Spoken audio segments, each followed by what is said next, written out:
திமுக ஆட்சியினர் உங்ககிட்ட அதே உங்களுடைய வாக்கு கேட்டு வந்தப்போ சொன்னாங்க,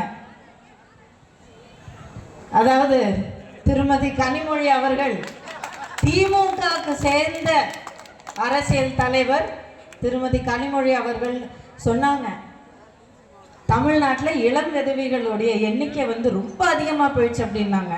நாங்கள் வந்த உடனே முதல் கையெழுத்து அத்தனை டாஸ்மாக் கடையிலையும் நாங்கள் இழுத்து மூடுவோம், தமிழ்நாட்டோடைய குடும்ப தலைவிகளுடைய தலையெழுத்து நாங்கள் மாற்றி எழுதுவோம் அப்படின்னு சொன்னாங்க. அதாவது இதில் ரெண்டு விஷயம் இருக்கு. ஒன்று, செய்ய முடியாத ஒரு காரியத்துக்கு, செய்ய முடியாத ஒரு விஷயத்துக்கு அவ்வளோ பச்சையான ஒரு பொய்யா உங்க முன்னா அப்படி நின்று வெளிப்படையா சொன்னது ஒரு பெரிய ஒரு மிகப்பெரிய தப்பு. அதுக்கப்புறம் புரியாத ஒரு விஷயம், டாஸ்மாக் கடைகள் இழுத்து மூடுறதுக்கு முதல் கையெழுத்துனாங்க, நீட்டு பரீட்சை ரத்து செய்யறதுக்கு முதல் கையெழுத்துனாங்க. இந்த மாதிரி முதல் கையெழுத்து பல விஷயங்கள் சொன்னாங்க. அப்போ அந்த மாதிரி சொல்றப்ப அப்பவே நமக்கு சந்தேகம் வந்திருக்க வேண்டியது இல்லையா?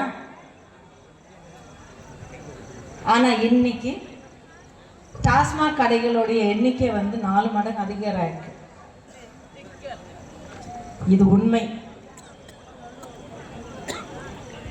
இந்த டாஸ்மாக் கடைகளோட சேர்ந்து இன்னைக்கு போதை பொருட்களோட விற்பனை தமிழ்நாட்டில் நம்மளை நம்ம இந்தியாவிலேயே முதல் எடுத்து கொண்டு போயிருக்கு.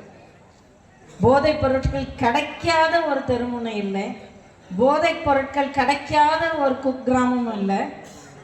இந்த போதைப் பொருட்களுக்கு ஆளாகி அடிமையாகி வாழ்க்கையை இழக்கிற உங்களுடைய இளம் பசங்களுடைய எண்ணிக்கை அதிகமாயிட்டு இருக்கு.